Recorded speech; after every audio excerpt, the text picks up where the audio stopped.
Good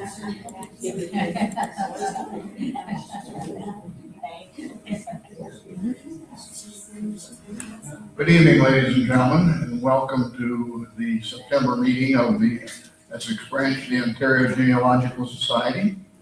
We're very happy that you were able to make the 6 o'clock time slot for this month. That is not our normal slot, but the library goes on summer hours and doesn't usually end until the middle of September. So they changed it on us, but that's okay. From now on, our meetings will begin at 7 o'clock. I'd just like to mention one thing that might be of interest to you. We are going to begin our next meetings with an informal chat, get together, social time at 6:30.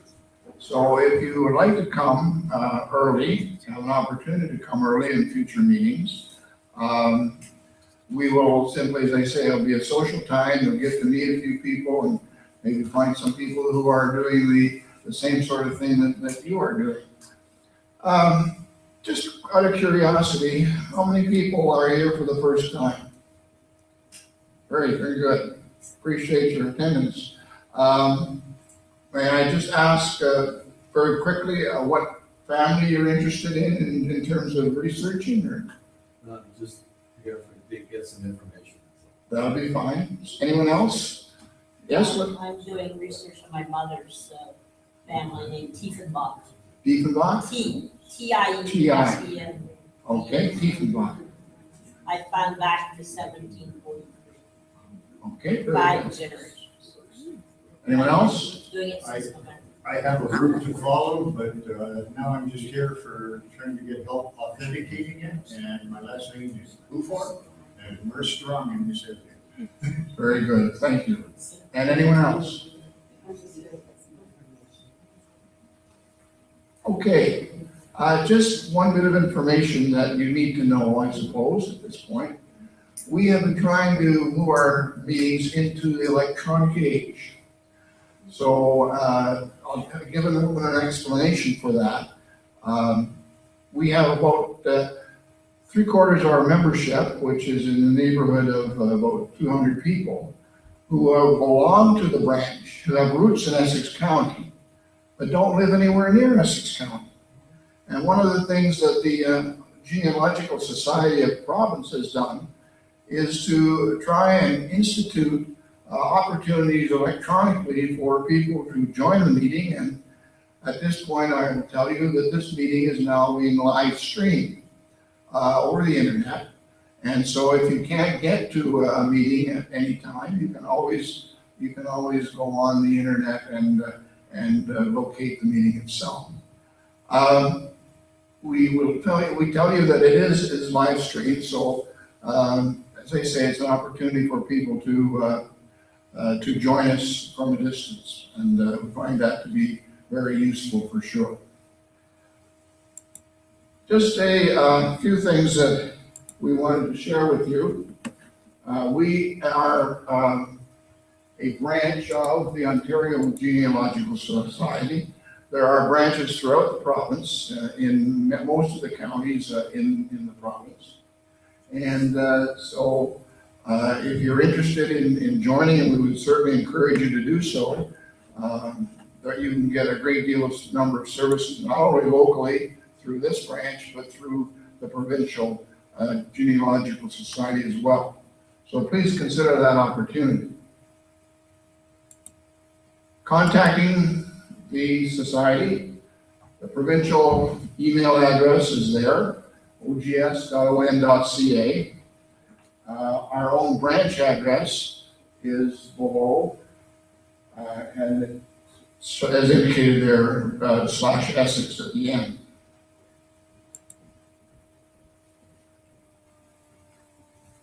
We would be very interested, if you would be very interested.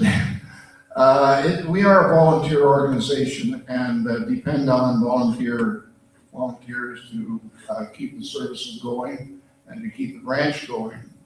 And we are in need of a number of volunteers. So If you have a bit of time, you have an interest in genealogy and family history, we would ask you to consider donating a bit of time. It's not onerous, but we have a number of projects that are on the go, and we have a number of areas that help is wanted, as it says on the slide. We're looking for a treasurer, secretary, people to help with the publications that we do with the newsletter and so on. And you can see each of the remaining areas, because projects are undertaken not by individuals, but by groups of people. And that way the division of labor makes it easier. So contributions, it's not something that you would have as a full-time activity. It's just from time to time, we would certainly ask if you have an opportunity and interest to consider volunteering and contributing to one of the positions that is there. So please keep that in mind.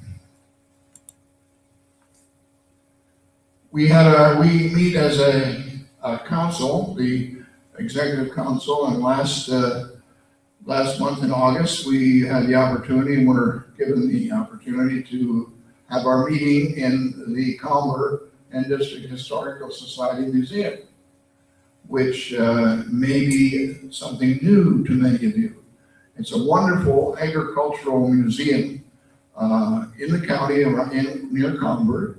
And if you are interested in history, and particularly in the area of agricultural history in this area, I would certainly encourage you to visit the Calmer Museum.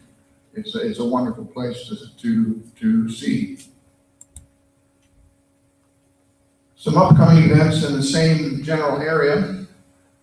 AIRS, which is the Harrow Early Immigrant Research Society, is offering a program on the 24th of September about some of the Wars of 1812 plaques that have been installed in a number of the cemeteries. So if you're interested in that, keep that date in mind. As it says, the meetings are held at the Harrow Colchester Arena. If you're familiar with the high school in Harrow, it's just behind the high school there. So they do an excellent job. And again, they're one of our many resources that are available in Essex County. So that if you're from the Windsor area, we have a lot of activities, and we have a lot of resources here. Almost in every single part of the county, there are other societies that are working with that. So if you came from Harrow area, if your ancestors came from Kingsville, there are archives and there are societies there which you might find it useful as well. Our organization is an umbrella organization too. Again, if you're looking for information and resources, the Latter-day Saints Family History Day is going to be held on the 26th of September. And that is, it says there on Forest Glade Drive, just across from Eastwood Public School. And the program or the opportunities there, you can meet and learn about various local societies that I've been referring to, learn about family history programs and resources, and meet and hear a variety of speakers. It's a full-day session, and for information, there's a phone number there that you want to call to get information. But it's usually a very well done day of genealogy-related activities and the presentations. So keep that in mind as well. Kingsville. 40th anniversary open house at their archives. So that's another activity, and it is on October the 18th and Saturday the 17th. So that's another source or resource that you can take advantage of with a website shown there as well.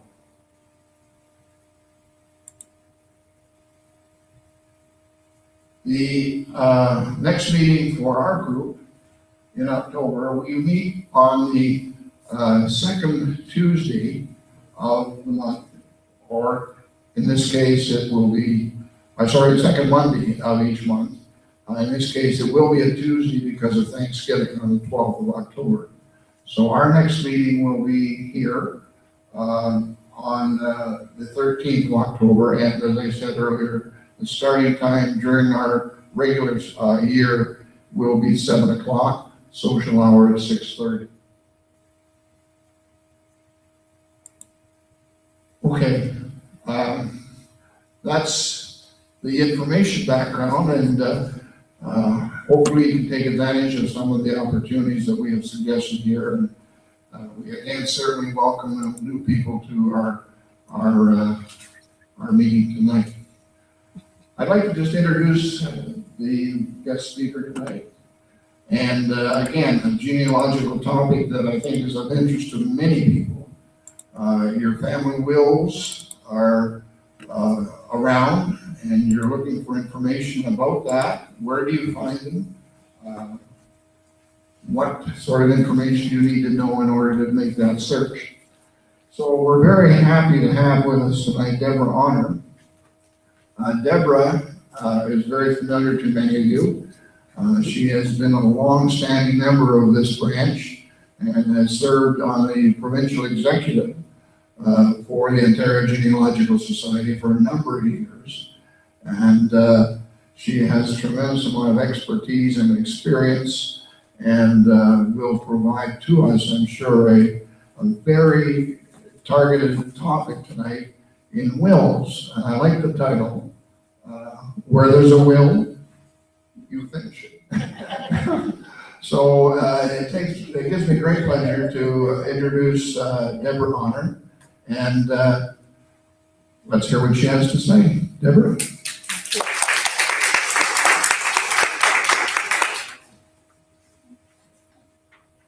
Thanks, Jim. Okay. Newfangled stuff. Always fun. Okay. These words that I have on the first screen are the beginning words of a will. People write wills so that after their passing, others would know who would receive their property, goods, and chattels. Because remember, you can't take it with you. Not everyone wrote a will. Some wills were destroyed because everything the deceased desired was fulfilled or not. Once you're gone, it doesn't mean they have to follow what you wrote. Did women write wills? Once married, in the old days, the property of a woman became her husband's. So through this talk, I will discuss where to find wills in Ontario, how to access the wills, and those two topics will be dealt with basically at the same time. And what type of information does a will reveal? So where to find wills? This is our treasure chest at home. This is a very old box filled with documents, legal documents to deal with property that my husband's family have dealt with. Our house is the original farmhouse. Well, not the house, but it's the original farm from 1869. So all of these documents deal with the family for our house. So the first place to look when you're looking for wills is your own house. And then you go to your relatives and you say, do you have Uncle Joe's will? He was your dad or your grandfather. Who has the will? So sometimes people kept old wills of other family members. If the family had a farm for many generations, like ours does still, it is possible that legal documents were kept somewhere safe to show proof of ownership. So with these documents in here, it gives us all of the information back to 1869 when the family bought the farm. It was kept in a secret little compartment in the dining room buffet. You had to take the drawer out to find the box. We no longer have that set. We have a different set now. So now you just have to open a door and there's the box. So at our house, the box holds Matthew Elliott's will. How many of you do not know who Matthew Elliott is? Okay, Matthew Elliott was one of the original Loyalist settlers in Amherstburg. He was the head of the Indian Department during the American Revolution, or just after, in the War of 1812 he was. He owned 3,000 acres of Malden Township. Our 100-acre lot was part of that, and his grandson sold it to Robert's great-grandfather. So to prove that the property went through the right channels, we have a copy of Matthew Elliott's will. We have a copy of Sarah Elliott's will, his wife. In that box is also included mortgages, deeds, insurance policies, etc. We have papers saying that Aunt Susan was paid her inheritance by one of the other aunts in installments. And we have an envelope with a lock of Jane's hair. Jane was one of Robert's great-great-grandmothers who passed away at a young age. Her last child was born, and I think she died within 2 years after that. And the only thing we've got is that little lock of her hair, and the envelope says Jane. She's the only Jane I know. So this is what wills look like. Matthew Elliott's will is on the left. Sarah Elliott's will is on the right. Now, you have to understand Matthew Elliott was sort of married twice. He had an Indian wife at first. And when he married Sarah Elliott, there was a big age difference. I think he was in his 60s, late 60s, and she was in her 20s. She bore him two sons, and he had 2 sons from his other wife. So when you look at the 2 wills, you can sort of tell, like the one on the left is a handwritten copy from 1817. Now, I'm not sure if the copy was actually copied in 1817, but the original will would have been handwritten. Whereas when you look at Sarah's will, a lot of it is already printed, and you would just fill in the blanks. So there's 2 different kinds of wills that you could find. Now, one of the best places to find wills, especially if your family owned land, is the land registry offices. The wills were used to prove ownership of property after the death of an owner. Probated wills, and probated means to prove, cost money. If the farmer's family registered the will through the land registry office, there was no need to pay for the probate. So that's why if you can't find the records in the probate records, it's probably in the land records because the farmer didn't want to pay the probate costs, or the family didn't. So you need to know the location of the property, which includes the county, the township, the concession number, and the lot number. Now, municipal lots will also be included in the land registry office. The earliest records for those town plots would probably be a concession and lot number, but they would be divided into smaller pieces once the town came in, started to settle the land. Okay. This is called an abstract page. So this is from the land registry office. This is out of my box. This is another thing that they had in the box, was a copy of the land registry office record. So how many of you have ever been to the land registry office? Oh, quite a few. Okay. So you'll understand what I'm talking about. The abstract page is based on the lot and concession number. So there'd be a book for each lot and concession number for each township, for each county. Over here, you would have the instrument. And the instrument tells you what kind of a document is being used. So the very first one that would be on a piece of land would be the grant. The government granted the land to the first person. After that, it would be a B and S, which means bought and sold. But that line there, if you're looking for wills, that's where you look, because right there, there's a will. So the next line, the line over on this side tells you that that will is in Book A, and then it gives you 175, I think it says. That's the number of the instrument. That's the number of the will.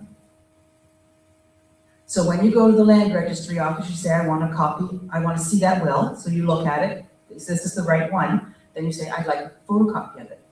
Things have changed at the land registry office. That's the old way it was done. But we'll get to the new way soon. Okay. So if it was a mortgage, the DM means that they got rid of the mortgage, if I remember correctly. That's where they paid off the mortgage. Usually those, when they're crossed out, means that they've already been destroyed. So you won't get a copy of one of those if they're crossed out. Usually those are destroyed.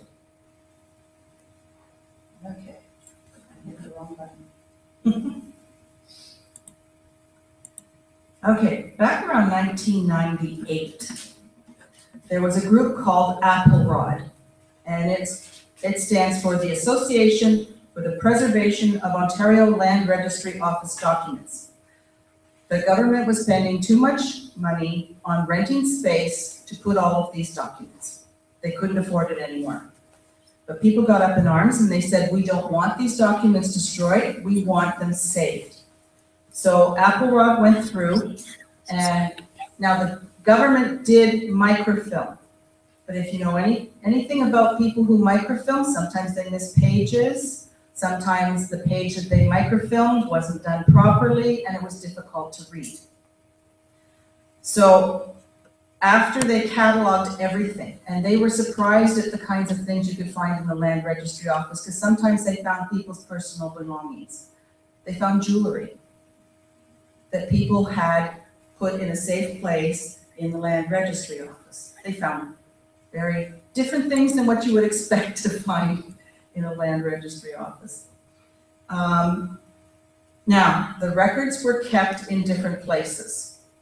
After they went through all the cataloging, after they microfilmed everything, the records for different counties went to different places. Now, there is one thing extra. If you have relatives in Toronto, all of the records for Toronto were already destroyed before Applerod was started. So those records are no longer. On the website that I've got written down at the bottom is an article that Fawn Stratford DeVay wrote, and she wrote that the document explains where all the wills and the mortgages went to. Ayers has them for Harrow and Colchester North and South. So each area has its own. Some of the counties kept their documents all in one place. Okay. Locations of land registry office records. You can find them in museums, local historical groups, libraries. The universities have what's called, some of them have the copybooks. Okay, the Ontario Archives took the county records that did not have a new home. So not all the records were given up to somebody else. The other things that the Ontario Archives decided to keep were the townships that were originally Indian reserves. Anderton Township was originally the Indian Reserve for the Wyandot Indians. All of their records are held at the Archives of Ontario. Okay?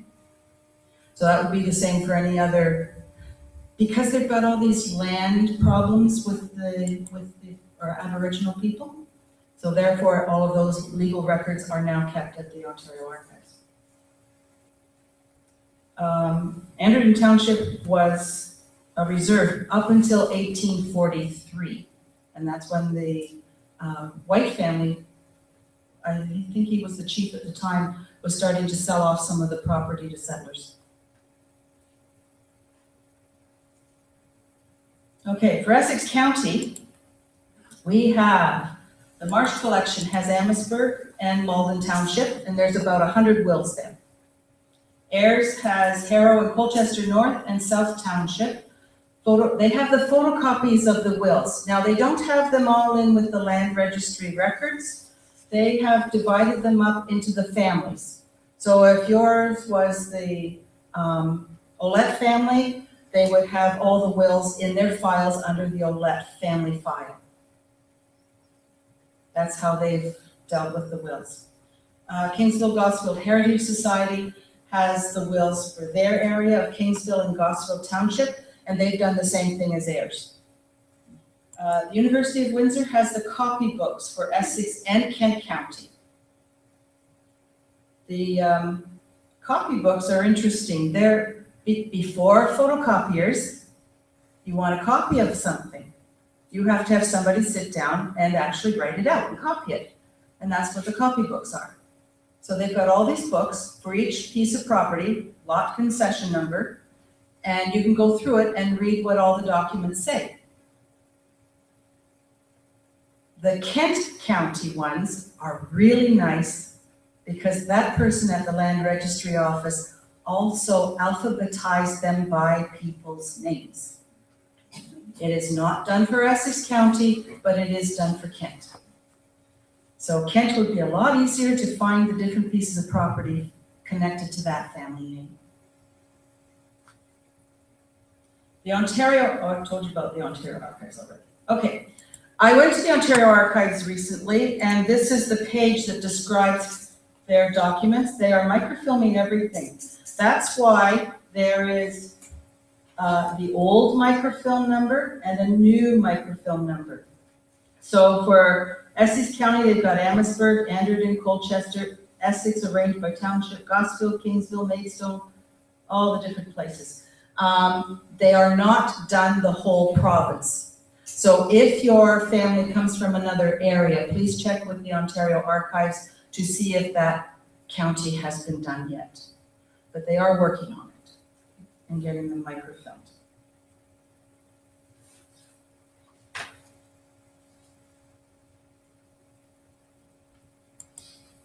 Okay. The Ontario Archives is the best place to get wills. It's not just the land registry records that they have now, but they've always had the records of the court of probate and the surrogate courts. Now, back in the early days, so before 1859, wills were probated either by the province-wide court of probate or the local surrogate courts. The Court of Probate, which is the series RG 22-155, handled estates with property valued over £5 or that extended over 2 or more districts. Now let's think about districts. This is different than counties. Our district was the Western District.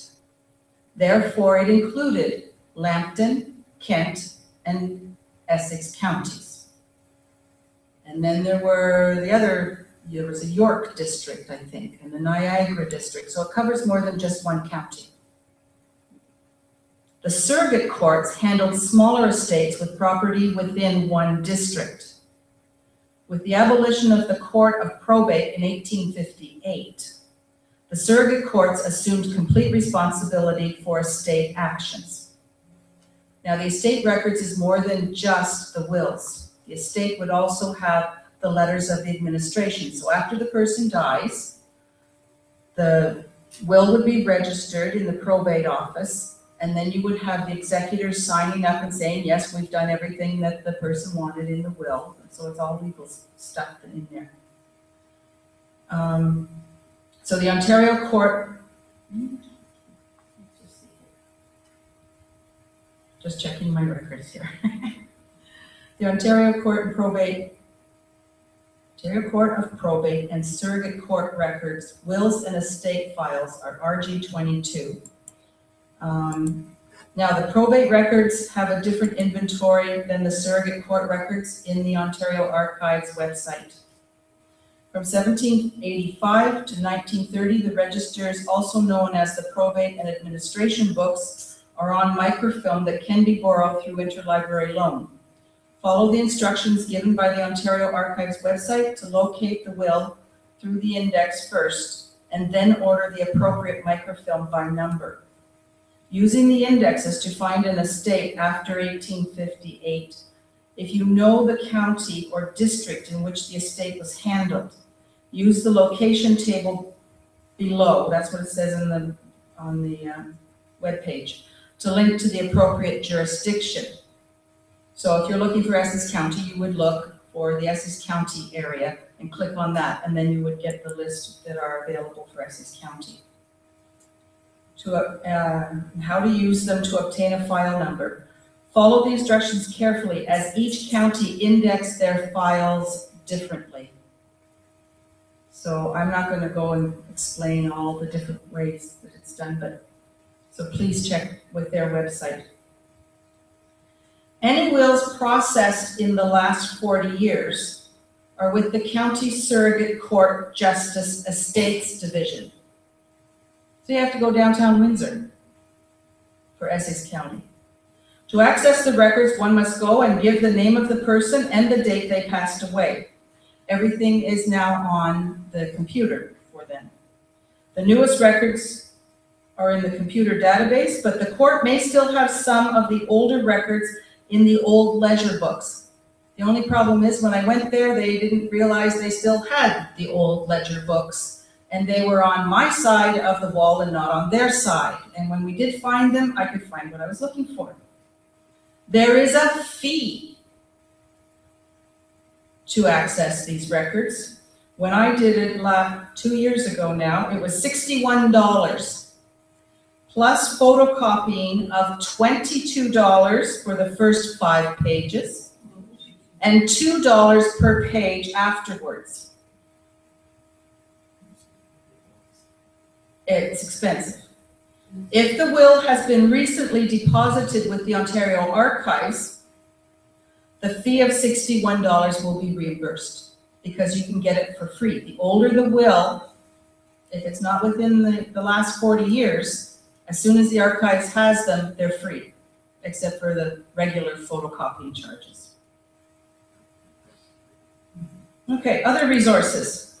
The Ontario Gazette, this can be found online, is a government paper where legal notices were published, such as petitions for people who died without a will. That's called intestate. That's the legal word for it. These are available at the Ontario Archives, but would probably be difficult to find a specific document as they are not indexed. But there's also sometimes these wonderful journals that have come out over the last 40 years. And the one journal that I found was the Ontario Register, Volume 7, Number 1, from 1983. And they wrote the legal notices from the Ontario Gazette from 1870, and it was one of my ancestors. The petition of George Reevely, whose father, Mark Reevely, died intestate.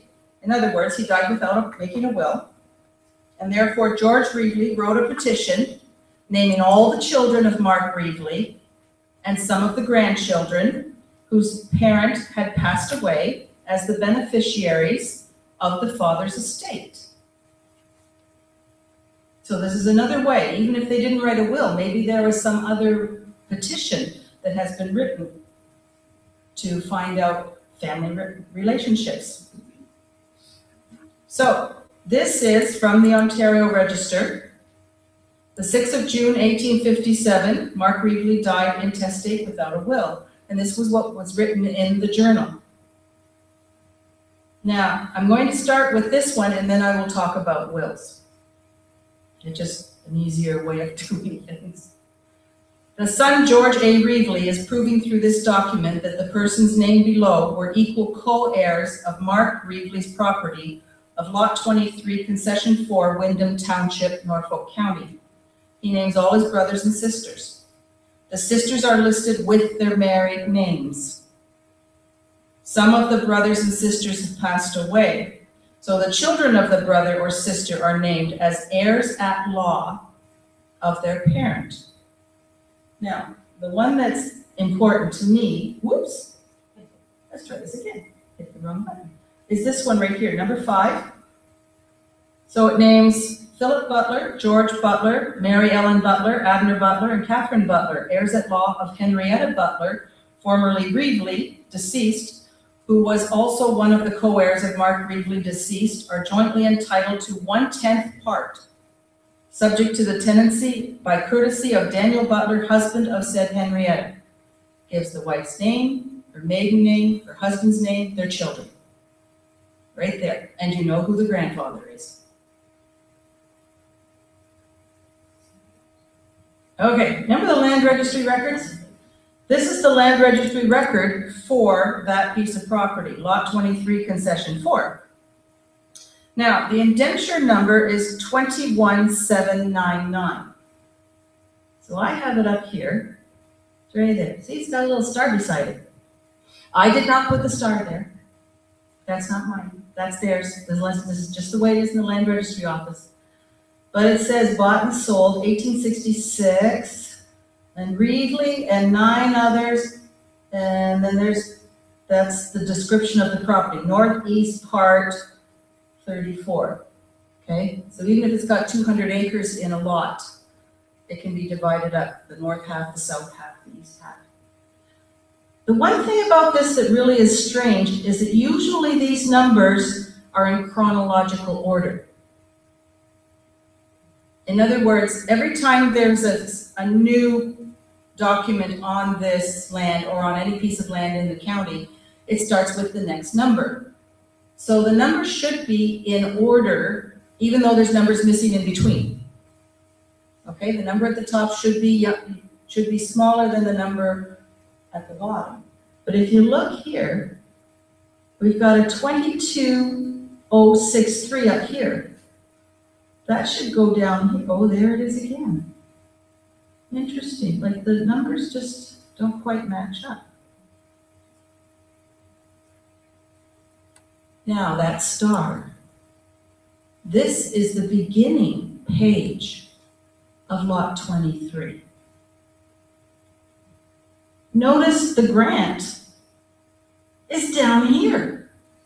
Why didn't they start it up at the top?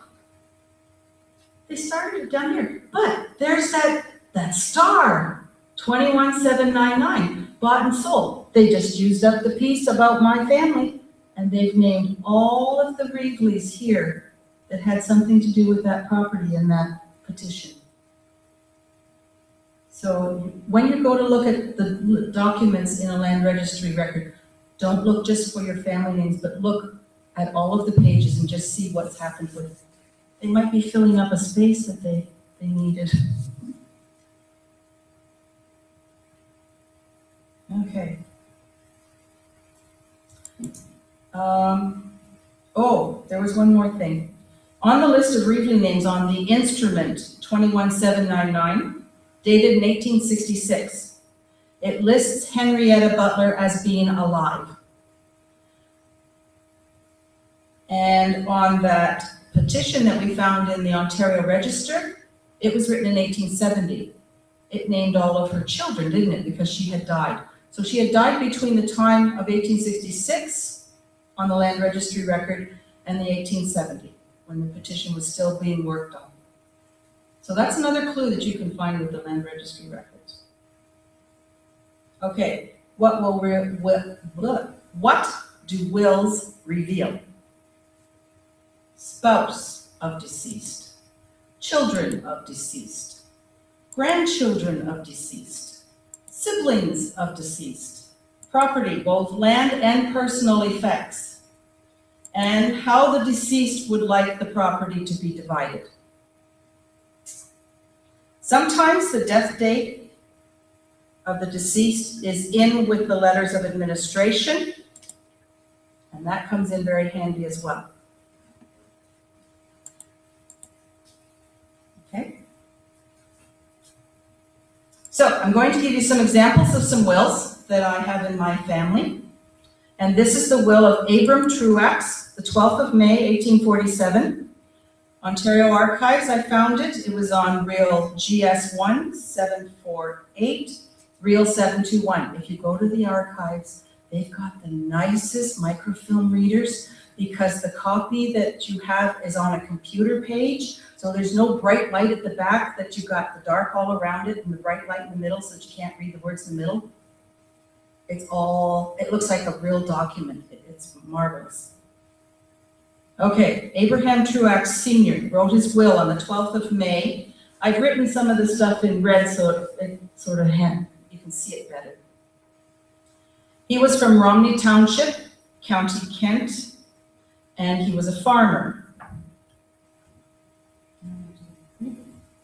Okay, to son Martin he gives his property, but Martin must give his sisters Rebecca, Caroline, and Susanna one good cow at the time of such as then gets married. That would be their dowry. Martin shall maintain, hey, you don't get this property for free, Martin. Martin shall maintain and support my wife Jane Truax in a comfortable manner while she lives. The executors' names are Henry Healy and Michael James Fox. I'm related to Michael J. Fox. They were his son-in-laws.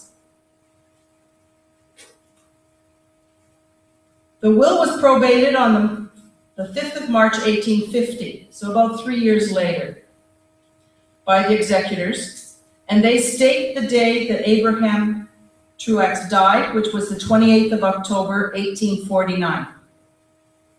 Abram and Jane had 16 children. 6 were sons. Martin was the youngest son, and 3 daughters named were younger than Martin. And that's why he had to give them the cow when they gets married, because they were younger than him. So you can tell that they weren't some of the married ones. Henry Healy had married Mary Truax, their daughter, and Michael James Fox had married Elmira Truax. One of the nice things about some of the wills, not every will has this, because sometimes they're lost, is the inventory list of Abraham Truax's property plus the value. So he had 5 cows, 2 heifers, 2 yearlings, 2 steers, 14 hogs, and so on down the list. And the total price was 42 pounds, 15 shillings and no pence. So that's interesting because if you can compare it to other people's inventories at that time, you get to see just how wealthy or how poor the family was. Now this is the will of Richard Coleman Ross. It's the 5th of January, 1855. This is copied from a microfilm not at the archives, so its quality is poor. So before finding this will, I thought there were 6 children, starting with George Hamilton Ross. And after I found this will, I found 2 more sons. On the 9th of November, 1853, Richard Coleman Ross of the city of Toronto in the province of Ontario, late Lieutenant of the Royal Navy. Whenever you see his name, it's always got that. I give and bequeath to my eldest son. Wait a minute, I thought George was his eldest son. James Athan Ujo Ross, the sum of £1 and 5 shillings of lawful money of Canada to be paid to him by my executress when demanded. She didn't have to send it to him, he had to ask for it. I give devise, this is interesting, because he bequeaths all my real and personal estate, whatever and wheresoever, unto my dear wife Elizabeth Mayshow Ross, and to her heirs and assigns forever, for her own absolute use and benefit forever, and to dispose of the same as she may think proper, either by deeds or will or otherwise. So usually when you think about a will, the wife just gets a little bit and everything goes to the children. All of the children were grown, so both of them were older, and I think he was just trying to give her enough money to live on her own. The other children were all married and had their own families and probably were doing as well as they could. The wife was the executrix of the will, And the signature on the will was his mark. This gives you a clue. Usually when they mark with an X, it means they can't read or write. What was his job? What was his occupation? He was a late lieutenant in the Royal Navy. As a lieutenant in the Navy, he would have known how to read and write. Therefore, he wasn't feeling very good when he wrote this will. He knew it was getting closer to the end, so he probably could no longer write. But because of his education in the Royal Navy, he would have known how to do that. This is the probate record for January of 1855, and it says who Elizabeth Mayshow Ross is. This is the true last will and testament of Richard Coleman Ross. The said deceased departed this life on or about. They always say on or about. It sounds like they don't know, but usually they do. The 4th day of December in the year of our Lord, 1854. So he wrote the will, or he died in 54, and it's being probated in 55. And it is signed by Elizabeth Ross. How much value was his property? 285 pounds of lawful money. Okay. This is the will of Rudolph Huffman in Essex County. It was found at the Surrey Court Records in the Ontario Archives. This is a copy that was actually, I copied from the Ontario Archives. Do you see the difference? That's a microfilm. I'm sorry, but it was here at Windsor Public Library. This is the one at the Archives of Ontario. It was a while ago. It wasn't the new ones, the new machines. So in Rudolph Huffman's, he writes, being weak in body, but sound of sound mind, because you want everybody to do what you want them to do. He bequeaths to his son, Henry Huffman, David Huffman, and Rudolph Huffman, Jr., the sum of 1 shilling, each also to the heirs of my son, Solomon Huffman, the sum of 1 shilling. Why would he give such a small amount to a couple of his sons? Because he's already given them their part of the estate. So he probably had bought them property earlier. They would be the oldest sons. To my beloved wife, Jemima Huffman, I bequeath to my son, Absalom Huffman, and to my daughters, Sophia, Rebecca Huffman, Catherine Huffman, and Susan Huffman. So he's naming all of the children that are still living with him in the house.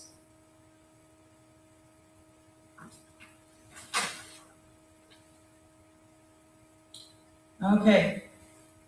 Now, he goes on for an awful lot of information, but the purple information is what I want to tell you about this will.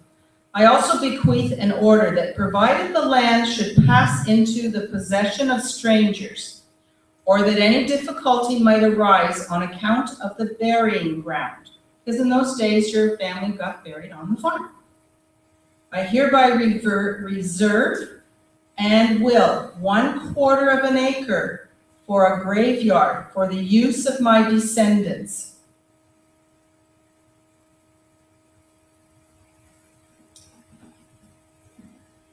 And he also gives his horse mill to remain for the use of my said wife and of all my children indifferently.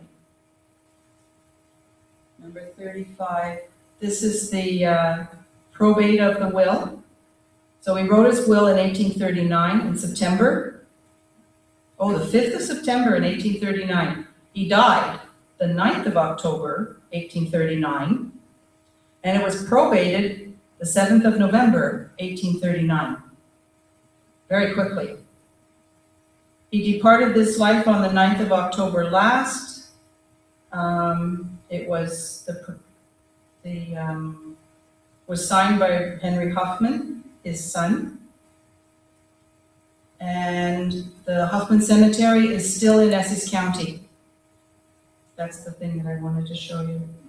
That's the new tombstone that's been made, and it's at one of the end of the You know, on County Road 50, there's all those Cloverdale and those roads that go back over to the lake where there's other cottages. It's on one of those at the end. And that's where the cemetery is.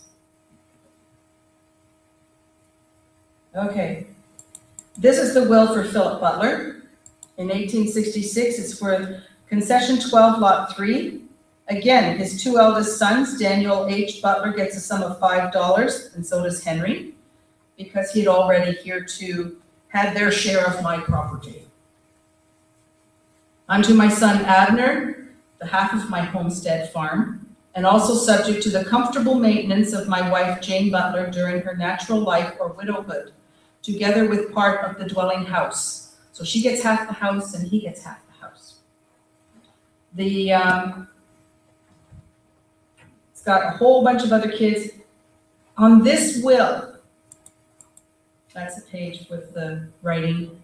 This is a lot of the stuff. The daughters got property in the different towns, so they all got town lots. Everybody in the house got town lots. So even though this will was found for concession 12, lot 3, this will tells you where the other properties were that that person owned. Same as Matthew Elliott's will. His had an awful lot as well. Now, number 9. On the next one. To my grandsons, my grandson, Francis Elmer, son of Daniel H. Butler, the sum of $500. Now, Francis is a very interesting person. Daniel Butler was married 3 times. His first wife died in childbirth. That child did not live with his father. He was raised by his grandfather, Philip, and his grandmother, Jane. So when you look at the 1851 census, you will see Francis Elmer, spelled A-Y-L-M-E-R, and Ancestry thinks that's his last name, but it's not. So he's leaving something to the grandson that he raised, separate from the other grandchildren. He leaves half of the house to his wife. He leaves her the cows and the sheep and 1/3 of the produce of the orchard and all the household stuff. And this is the house. This is the house that he was building at the time of his death. It's still there. Now, I thought I took that out. Okay, here we are. I'm going to talk about the Reynolds family. I know I've talked about the Reynolds family before, but the wills of this family are very interesting. Thomas Reynolds was the commissary officer for the fort at Amherstburg, and he was also there before they came to Fort Amherstburg. He was there in Detroit, so he was at Fort Detroit. He married Jane Goodfellow. His children are Margaret, Thomas, Ebenezer, Robert Reynolds, and Catherine. Thomas joins the Navy and ends up marrying somebody in England and does not come back to Canada. So he's basically out of the picture. So we have Margaret and Reynolds and Catherine, the 2 sisters. They never marry. And then you've got Ebenezer and Robert. Now, Robert takes over his father's job as the commissary officer just before the War of 1812, because his father died in 1811. And Ebenezer actually became one of the officers of the 1st Essex Militia in the War of 1812. So in his will, he has, okay, how much time have I got? Lots of time? To my dearly beloved son, Thomas Reynolds, and to my dearly beloved son, Ebenezer Reynolds, I give and bequeath a gold mourning ring as a testimony of my affection for him. I, Thomas Reynolds of the town of Amherstburg, Esquire, appoint my dearly and well-beloved wife, Jean Reynolds, and my beloved son, Robert Reynolds, executors of this will. I give unto my wife, Jean Reynolds, all that tract or parcel of land in the township of Colchester and county of Essex, now in the tenure or occupation of my beloved son, Ebenezer. Notice he didn't give the property to Ebenezer. I give unto my dearly and well-beloved wife, Jean Reynolds, for and during the term of her natural life, all my lands and tenements, Situate line and being in the township of Chatham and Kent County. So he's got property in Essex and he's got property in Kent. From the day of the death of my said dearly beloved wife, Jean Reynolds, should she outlive me, Thomas divides the Kent property between his daughters, Margaret and Catherine, 500 acres each, and son Robert was to get the residue. So that means the property was more than 1,000 acres. After paying off his debts, Robert and Jean were to get the land situated in the township of Gosfield and county of Essex, and of land in the township of Malden and of the town of Amherstburg. So he's got other properties, town lots in Amherstburg. All the rest of the remainder of my goods and chattels and money and real estate all go to his beloved wife, Jean Reynolds. Her heirs and assigns forever. So in other words, she's in charge of everything. Jean, the wife, gets everything after her husband's death. She shares the property with son Robert in Gosfield Township, Malden Township, and Amherstburg, Essex County. Now, he died in 1811. As a commissary officer, he would know that the War of 1812 was coming. In 1812, Jean Reynolds, after her husband's death, was known as one of the 10th wealthiest residents in Amherstburg.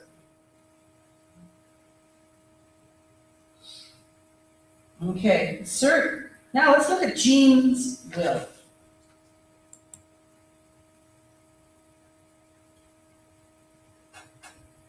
I, Jean Reynolds, appoint my dearly beloved son, Robert Reynolds, of the town aforesaid, my executor.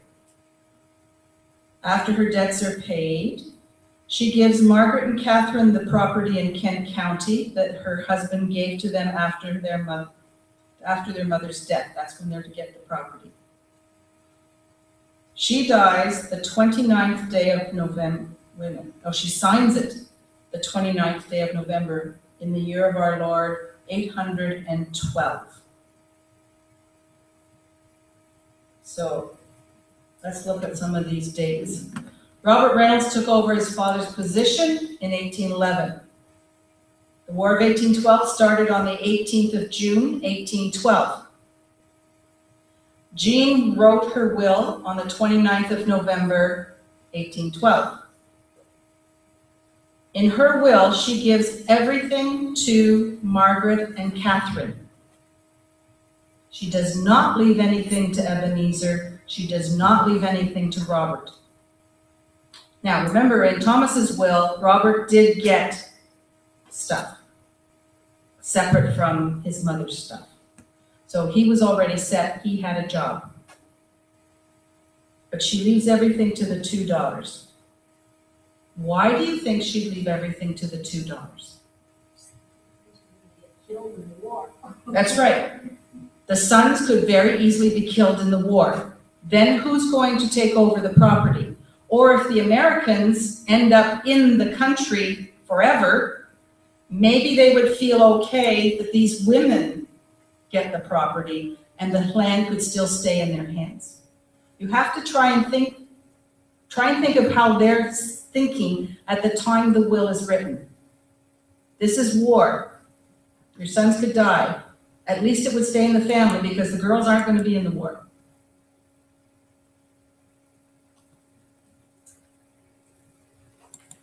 Okay, now, Jean doesn't die during the War of 1812. She lives a long life, and she dies on the 30th of March, 1826. Good life. The will was probated by her son Robert on the 10th of March, 1843. So when you look at that list of probate names and you see Jean Reynolds' probated will in 1843, well, that can't be it. That can't be her will because she died in 1826. Oh, yes, it can. Everything was left to Robert Reynolds. Now, if you know the Robert Reynolds family, he and his wife had 5 children. Only one survived. That one was born just before it was born in 1812. And Ebenezer had a wife. They never had any children. So the property that he buys when he comes back to Amherstburg is Bellevue. He buys that property from the Mills estate. He buys all of it and then halves it. So he sells half of it off. So anyways, but he builds Bellevue. His two sisters, where do they live? They never married. They live with brother Robert. So basically he has control over their land. So everything basically just went to Robert. He didn't need to probate until it was necessary. And that's why I think he waited until 1843. Something happened in the family that made it so he had to do a probate of that will. Now, Robert Reynolds himself, he doesn't have a will. You would think somebody with all that money should have a will. Well, as I said, of his 5 children, only one lived to be an adult, and that was Robert Todd Reynolds, who became a doctor. His son bought Robert's property and gave him a life lease, and that's written right in the land records. The day he buys the property, it's got the bought and sold between the father and the son. The very next line on the same date, he gives a life lease to his father. A life lease means his father can live in that house until he dies, even though it's already owned by the son. Both of his 2 sisters died in that house. His brother Ebenezer, after his wife died, lived with Robert as well. He died in that house, and Robert, as a good son, waited until everybody else was gone before he died. He took care of everybody. There's no need for a will. Everything has already gone to his one and only son. So think about why there might not be a will. Don't always think there has to be a will.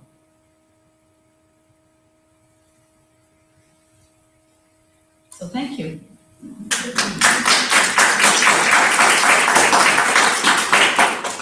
Any questions, Debbie? Any questions?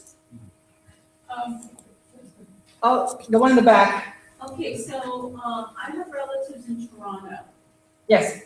but I don't know when he died. And around what year? Like 1800s? No, I'm guessing 1980, 1990s. If it's that late, I would say you would have to try and look through newspapers. Sometimes the Toronto Star will have, they had it this year once I saw, where they had free access to their archives online, and check to see if that name comes up as one of the obituaries. I was able to find my aunts and my uncles and my cousins, even from Oakville. How did you know that they had free access? Well, that's because I'm on an awful lot of websites and Facebook pages that say, hey, this is happening for this weekend only. Oh, okay. The Ontario Genealogical Society Facebook page is good for that. What other ones?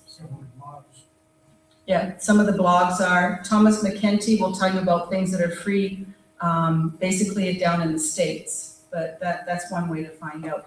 Or you can pay their fee and get on their website and look them up then.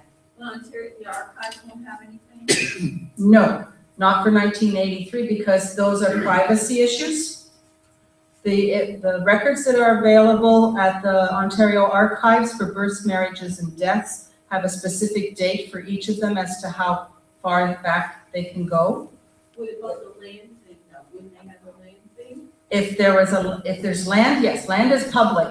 Okay. So all of this stuff, if they had a piece of property and they put in a will, then you would go to the land registry office and look it up.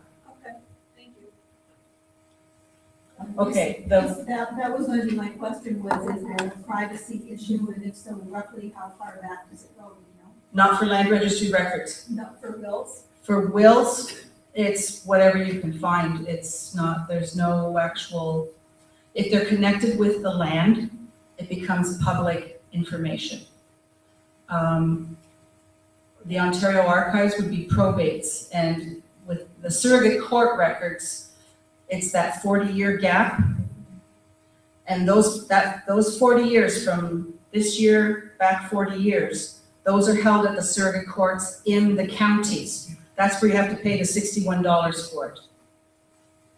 But they are available. Betty? Did you say that we can access these records from the archives on the website? Not the archives, you are not the complete will. You have to go through their index Okay. and then order it through the Windsor Public Library. They'll send the microfilm down and you can read it. And it'll tell you what number the will is on the page. And the most important thing when you're looking at microfilm at this kind of stuff is the bottom of the page, because that tells you what volume and what number you're looking at. Because there could be more than one volume on a microfilm. So if you're looking for number 356 and you can't find it, it's not the right will. If you look at the bottom, oh, I'm supposed to look in volume 29, not volume 27. That's the difference. That's why you look at the bottom of the page. Yes? So how do I find out if they own land if I have no idea? That's the big question. Okay. There's no way, unless somebody knows where the property is and how to find it. There are some 1870 atlases out there that do name who owns certain pieces of property. There's not a lot of ways to know unless you know the family had been in that area. Like I found registry voter lists or something, Okay, so I. those would probably tell you what lot and concession they were on, wouldn't they? Well, it shows me an address, but I mean, it's pretty far back, it's like in 1960. Okay, then go to the town hall and ask them where's the property with that voters list. Okay, all right. Okay? David? I went to the land registry office in Toronto, just off of Young Street. Yeah. And they have a book of wills, a number of them, and they're alphabetical. A lot of them. Oh, good, there was somebody else besides the Kent County one. So, and you would go like 1800, and you would go alphabetically by names, and it would give you an instrument number. I found a probate letter from 1832 there. It was- The staff, when the staff found it, they wouldn't let me read it for a while. They were too excited to see Yeah, it. exactly. So the Toronto wills are actually indexed by person's names in alphabetical That's all order. handwritten, and that's a book that- In a book at the At the land registry office. Land Registry office in Toronto. I'm just saying that, I'm just repeating so that it comes onto the microfilm, or microphone. It's, Too many micros. and the one here in Windsor, on McMiddle Avenue, the land registry. Yes. Again, they have, I think the books there are, I think alphabetically, or by year, I forget. No, they're all by year. Are they by year? Yeah, they're all by year. And it has to be by lot and concession number. I can tell you a short story. I had to look up for my church in Amherstburg, we could not find the deed. So I went to the land registry office and the land registry office could not find the deed. So I said, let me look at the microfilm for that piece of property, and she did. And I said, well, that's why you can't find it. It's not listed under Wesley United Church. It's listed under the names of the trustees. I knew the names of the trustees, so I knew that was the deed. A couple of months later, when we sold the property, the lawyer needed to have a copy of the deed.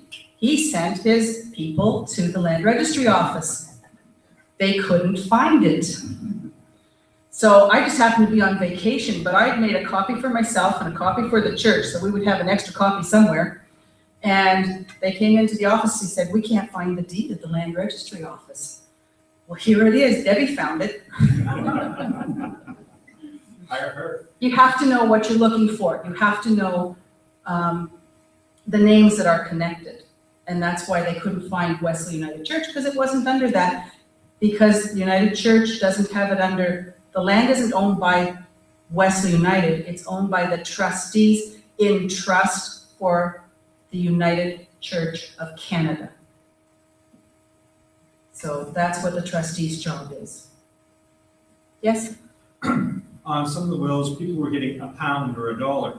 Yes. That's quite, that works there, fine. But I have heard at other times that a person will give one of the recipients $100 and no more, because they want to make sure that they are named in the will, but they don't get very much because they don't like the sum. And that could be. And that could be, not in your case, but I'm saying that is another, so just people should be aware that that may be one reason that people get $100 or get a modest amount, because It stops them from fighting the, they the can't probate. fight, and can't go to court They and can't fight go and to say court. anymore, because the person who wrote the will gave you $100. That's what you get. Everyone else got thousands, you got 100. Yes, You've been talking a lot about people who own land in the will in relation to that. If you didn't own land, but you had money, then you would go through probate. it's okay. It would have to be through probate if there was an awful lot of money with no land connections. And I'm not even sure, the laws about how to deal with land is changing, like the registry offices. And now that not all of the land records back to the beginning of time are on their computer. Okay? And when you write a will now, things have changed. So we have a will that somebody left money to our church, but it's like 25 pages because we left the dishes to Aunt Mary, we left the linens to cousin Julie. When I wrote my will up, we weren't allowed to do that. You can write an addendum and say that these things would go to this person, but it's not included in the will. So when somebody leaves money to a church, and they say, we want them to use the interest, only the interest, they can't spend the principal. Nowadays, there isn't a lot of interest, but we're not allowed to touch the principal. So one way of getting around that is to go to everybody who's named in the will, ask them for their permission for us to break the will. You have to go to court. That costs a lot of money. So if you've got a will that's got 25 people and you've got to ask them, it's impossible. It'd be too difficult to do something like that. So you're stuck with it. And a lot of churches are sort of stuck in that situation where they've got lots of money out there. They're not allowed to touch it because it's in one of these estates that they say you can only touch the principal. Any other questions? Okay, well, on behalf of the Essex branch of the OGS, Debbie, I want to thank you so much for a most interesting and informative talk. Thanks very much. You're welcome.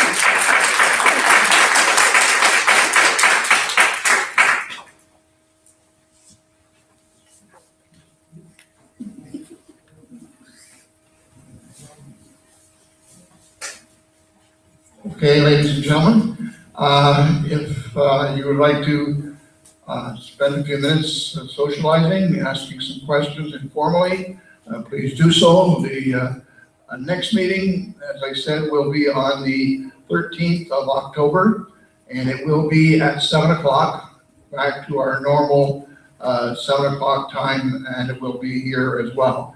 The presenter next month is going to be Shirley Sturdivant, who is associated with the Kent branch and also has been a provincial president of the Ontario Genealogical Society.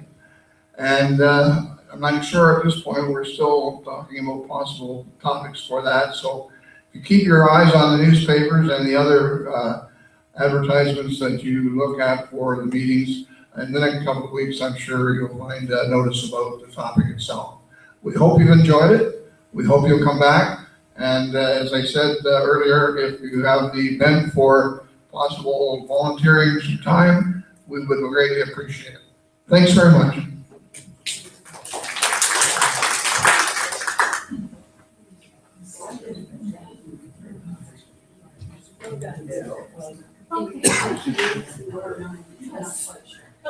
Thanks, Deb. You're welcome.